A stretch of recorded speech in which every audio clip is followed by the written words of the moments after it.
welcome to Ground Zero on Herald TV, a special segment which gives you in-depth ground-level reporting on burning issues.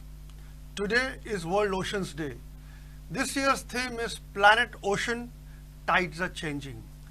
Oceans are more important to the sustenance of life on Earth than it may seem.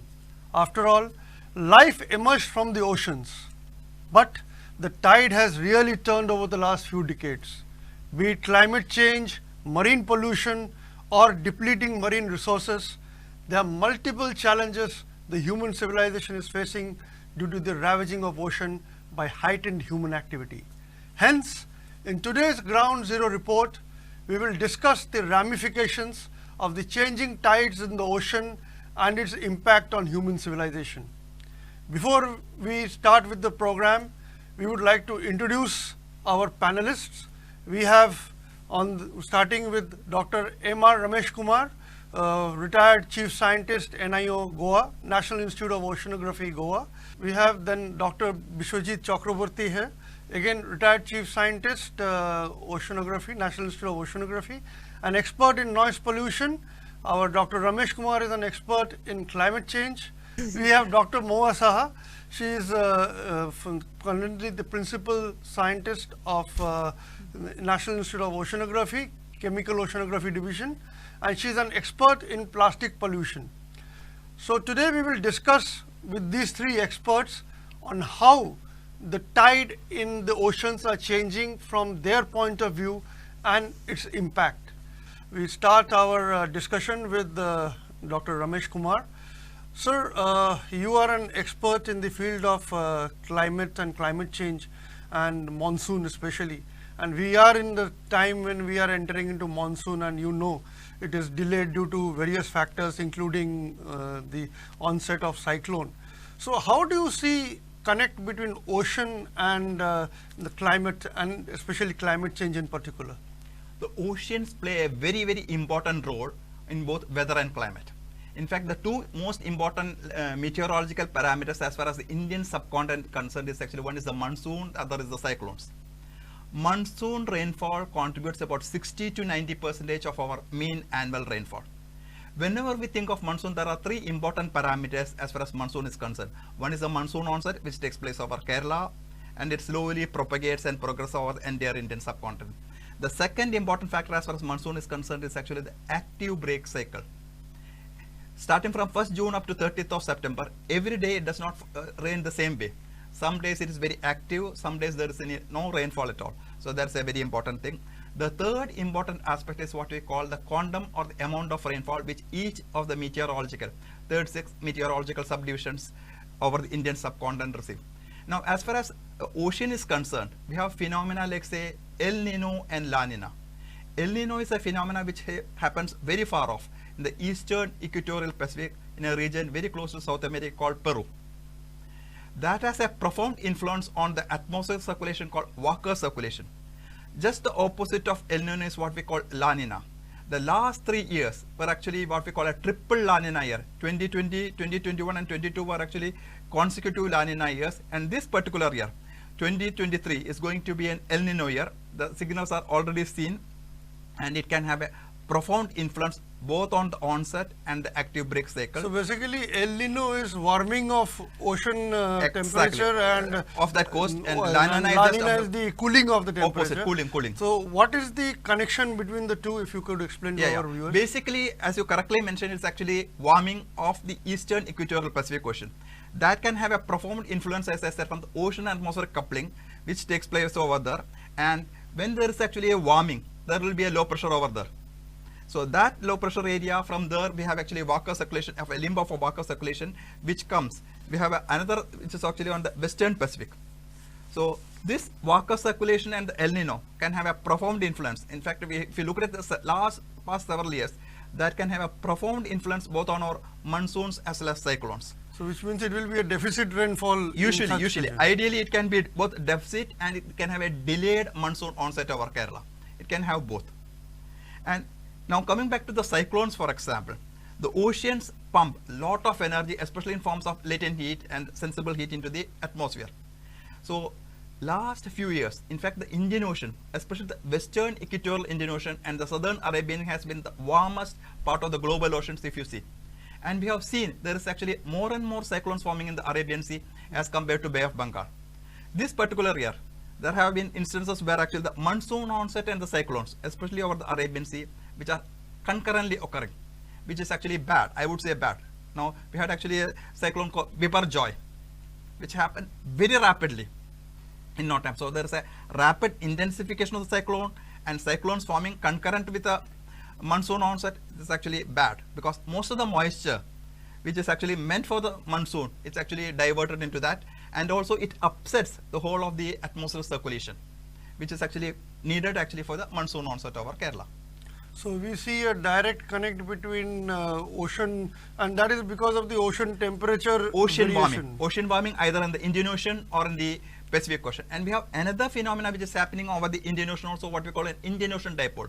In 1997, which was one of the strongest El Nino of the century, we had a positive Indian Ocean dipole which suppressed the effect actually of the El Nino in the Pacific Ocean. So the monsoon was more or less normal. And the peak monsoon months of actually July and August contributes about 60 to 70% of the mean annual seasonal rainfall of the June to September or southwest monsoon. So if that fails, we had actually a drought or whatever. Another thing which I wanted to stress is actually the progress of the monsoon. The monsoon does not progress linearly. For example, starting from Kerala, it usually takes about 45 days to cover the entire Indian subcontinent. But in one particular year, that is in 2013, that was the year we had Uttarakhand floods, and Kedarnath temple was actually as good as submerged. It covered the entire Indian subcontinent 16 days instead of 45 days. But there was another year, that is 2002, which was actually one of the worst drought years. The monsoon current took almost, or the monsoon, northern limit of the monsoon took almost 76 days to cover.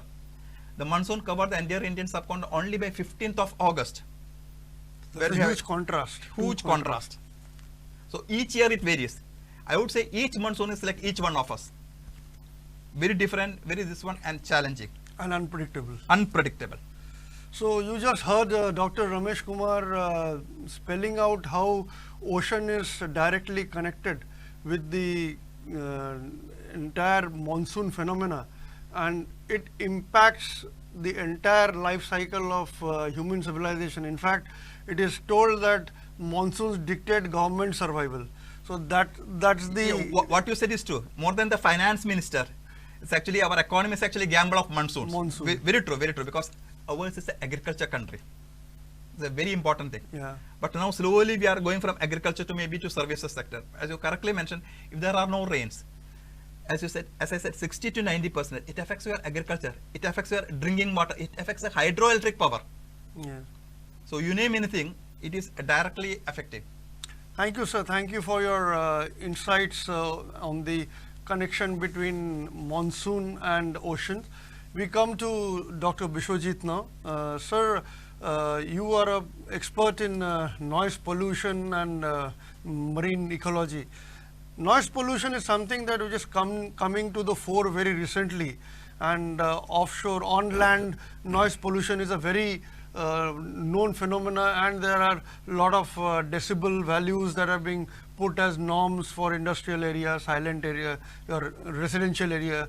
But marine life and noise pollution is something not commonly heard, not commonly written about. Could you please throw some light on how noise pollution impacts marine life, and how are they connected with each other? Oh, thank you. Working on this field, I came to know that the ocean noise has repercussion on our life in many ways. For example, if I give you some input, which you know all, 90% of living biomass lives in ocean. Right? This is a biology. And you know the 1/3 of this landmass, 2/3 of landmass is ocean, 71%. And then you know the temperature aspect. The surface temperature is, average surface temperature of the earth is ocean is 17.7 degrees Celsius. But most of the average down bottom, top to bottom, it is average 3.5 degrees Celsius. And then within the 10 feet, the thermal energy is maximum, which is that energy is existing in the atmosphere, what is being there, that is within the 10 feet of water depth. So now what happened, the movement of sound is totally controlled by temperature, salinity and pressure. Three things, three parameters. Now pressure is increasing as the depth is going down. That is also one important factor, but main thing which comes, which is more dominant in the top surface, is temperature and salinity. So salinity is fixed, so temperature is controlling the movement of sound. So what I am telling this, because there is a sound noise, which is measurement made in compiled all data in 2011 in the west coast of and Californian coast. They have measured that sound level up to 2011, it was found 0.55 decibel per year, it is increasing. And second thing is that it has been found by one of the professor in Woods Hole Oceanographic Institution. His name is George Fisk. He is a very senior professor. He published a paper in Nature where he mentioned that entire world's GDP growth is directly proportional with the ship movement. And that is again directly connected with the ocean ambient noise. Okay. So means if our GDP is increasing, so our ocean noise has to increase. So that shows the importance of the subject, that their needs, say, when there is 90% of living biomass in the ocean, so we have to do something from them, because they have a hearing system from mammal for communication. For fish also there is a communication. So they communicate with each other and they make their movement accordingly. So their fishes also have, there is a otolith bones are there. Through that they hear and they make movement and they do all these things, activities. And this is an Indian coast which is 7,000 kilometers. So I think it has a very interesting thing, because what happened, we found sometimes whales are found in the our coastal areas, and how they come to that place, that is also still mystery, because whales communicate in the two ways, and this communication system failure because of the existing ship movement, or because of your hydrocarbon activity, seismic activity, because of the pile driving, oil drilling, and yes. And also the commercial activities like bridge building and all these activities also influence. In bridge building is continuous pile driving. It has been found that the fishes are getting affected. So these are very genuine reason for behind that. But another very important thing, the quality of water. The water quality is going, how you monitor the water quality. So you have to do a lot of lab work, taking the sample and this. But indirectly, if you know that the fishes and all the mammals and all these activities are very good in that area by monitoring using one single hydrophone, which is connected to the air and coming to lab, so you can find out these movements are active, means water quality is pretty good. You can predict in the first sight, not this one. So this is one of the things. So when you make more noise, it is affecting the ears and affecting the communication of these marine animals, and indirectly it is affecting the water quality and it is affecting the many more things in our life. So does climate change and fishing, fish movement also has a bearing? Very good, because very much, because what I see, two things are there. Climate change is related to the temperature. So this temperature is affecting their life, though the fishes have different kind of body temperature goes with up and down the external temperature, but in mammals and others it is different. So if the temperature goes up, the ship sound movement is faster. Okay. So if sound movement is faster, one community of fish is one place, another community, so sound movements to one to other, so it will faster, it affects more or your ears. So for the animals, ears are getting affected. So that is one of the problem. Second problem is the pH value. So there is a one element called borate, and they convert to the boric acid based on the pH value and become more acidic. When it is becoming boric acid, so boric acid has the absorption coefficient very low. So it becomes, water becomes transparent for the, fully transparent for the acoustic signal to travel. So they will travel, you must be knowing that in terrestrial and water, the sound signals are much more 5 times faster in the water. Okay. And because of pH value and temperature, all these things affects, because of these things, these will move more faster. So it will affect more to the marine animal, it will affect their communication, it will affect their regular activity, and it's a severe effect in our life. Thank you, Dr. Bishwajit. We just heard Dr. Bishwajit spelling out how noise pollution, climate change, and its direct impact on the fish, the interconnection between the all three. And of course, they have a bearing on human lives also, which we will discuss going further. Now we come to Dr. Moa. She is an expert in chemical oceanography and has done extensive work on plastic pollution, which is the single biggest threat to ecology today, which is affecting every part of the world. And plastic pollution, especially microplastic pollution, has reached as far as the Arctic region, which is supposed to be cut off from the mainland, and there is much less human activity there, which shows the extent of the problem this chemicals and chemical-laden microplastics have gone. Dr. Saab, please tell us how the problem of microplastic is extensive in the oceans and its implications. Yep. Thank you for the introductions, and thank you for your question. First of all, for the viewers, a very happy World Ocean Day. Seriously, we really need to understand that how important our ocean is. Although we are living in the land, we are mostly utilizing the resources in the land, but basically we are completely depending on oceans. Our seniors have really given insight of that several parameters. But yes, as you said, that recently microplastics is a very difficult things and threatening and hazardous emerging pollutants. So before going to the microplastics, first I will say that how we are landed here. Actually in 20th century, first the plastics came up. It's a synthetic materials. It's a low cost and cost effective, and durability is high. So the plastic came up and we started using it extensively. Then suddenly in 21st century, we felt that we are in a plastic bomb. We utilizes a lot of plastics, but we really don't know how to actually manage the waste. So the problem arises when the plastic waste generations is high and we are really depending on the single-use plastics.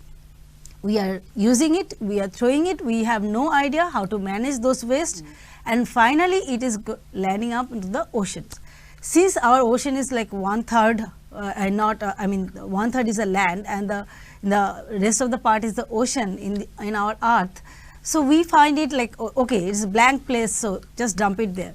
And we think that once we are dumping it, it is going to the ocean and is vanished.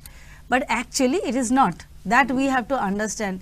For my viewers also, it's really important because it is my subject in what I am working, my research is directly related to our society, and specifically a country like India, which we are really developing, and now we are highest populated country.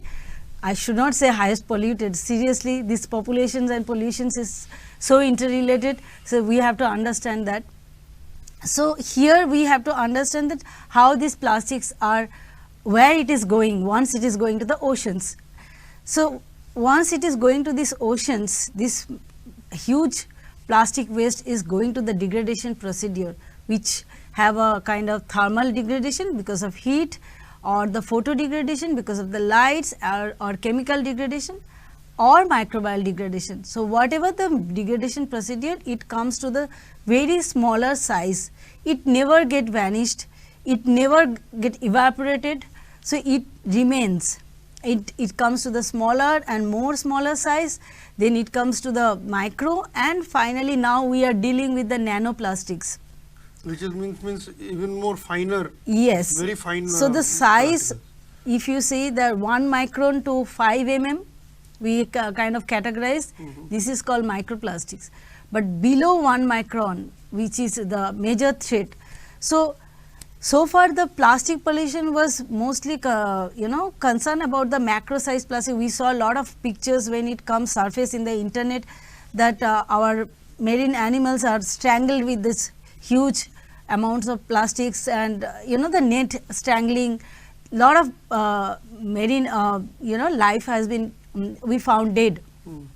But threat is not actually lying there. Threat is actually lying in the more deeper level where we belongs with this micro and nanoplastics. And that's how it is really creating the problem. And why it is the threat?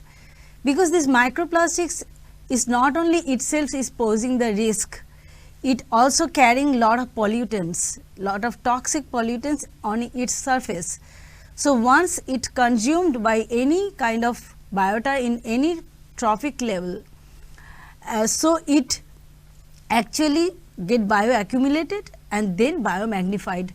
So these toxic pollutants like POPs, persistent organic pollutants, like we know PCBs, PHs, these are the toxic chemicals, hazardous chemicals. These microplastics are very good vector of those pollutants to carry from the environment to the biota. So it's really working as a very good carrier, and that's how it transferring those pollutants to the our food chain. That's how it ended up to our food chains, and finally when it is getting biomagnified, it is going to the higher trophic level and reach to human beings. So talking about food chain, we are in the coastal belt. Yes. Goa is a coastal state, and we have a huge coastline, 7,000 kilometers Yes. inside, and there are so many states which are dependent on marine food, especially fish. Fish Right. is a staple food. So when these fishes, especially they consume, when they open their mouth to have their food, and this plastics enter into this micro and nanoplastic enter their body, and which is very fine particle and can't be seen with naked eyes. Yes. And they're consumed by the human beings. So what is the implication from health point of view that we are seeing? Yeah, that's what I need to highlight, that being a coastal countries and having more than, as you said, that more than 7,000 kilometer coastline. So we are kind of mostly depending on seafoods, because most of the coastal people are depending on the seafoods. So seafood has a various characteristics, like we eat fish, which is okay, because microplastics are going to the fish guts, and most of us when we are eating fish, we are removing the guts. So probably I would say the threat is less, but threat comes when we are consuming the food as like a shellfish, like clams or mussels.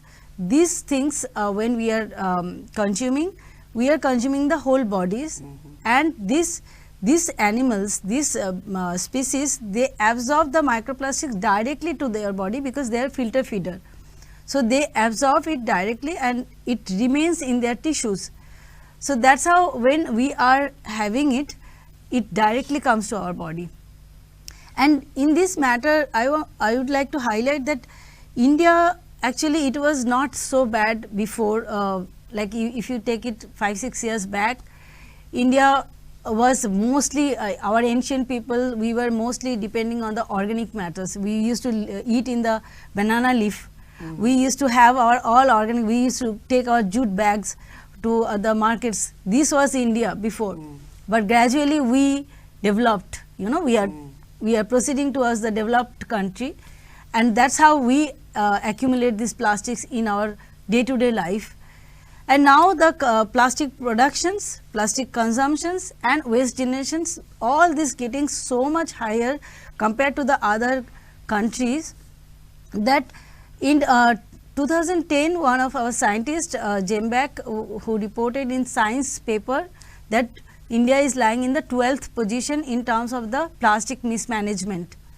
But now the prediction is by 2025, we are coming to the 5th positions in terms of plastics waste mismanagement. That means we are generating so much plastics waste which we don't know how to manage, which we don't know how, because we don't have the recycling plants enough, we don't have the solid waste management, the treatment plants, sewage treatment plants. Sewage is the huge contribution towards the oceans, because those microplastics are majorly coming from the land. 80% of microplastics are coming from the land, 20% are ocean generated. Ocean means this from the ship activities or the fishing activities, this microplastics is coming, which is probably the 20%, but the 80% is coming from the humans usage, and that comes from the land, the terrestrial part. So various types that started from the primary microplastics like the cosmetics, the microbeads what we are using, or the washing machine. We are using this synthetic clothes so much that washing machines is bringing those effluents are bringing the microplastics. These are all primary microplastics.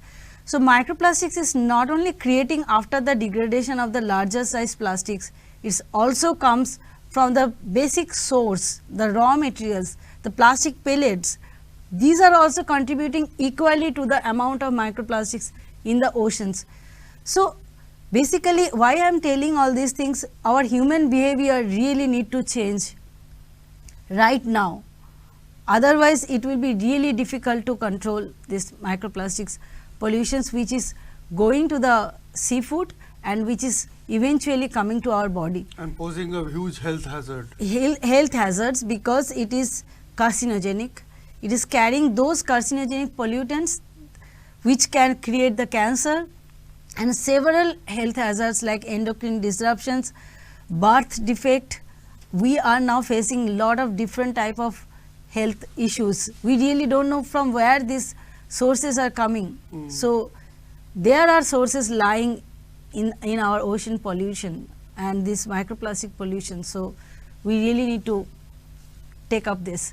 Thank you so much, ma'am, for enlightening us about how microplastic and plastic pollution in general is creating a huge health threat for human beings, and also not just human beings but also the animals and on the land and on the sea who are consuming this, and which is then entering our food chain and posing a huge threat to our survival.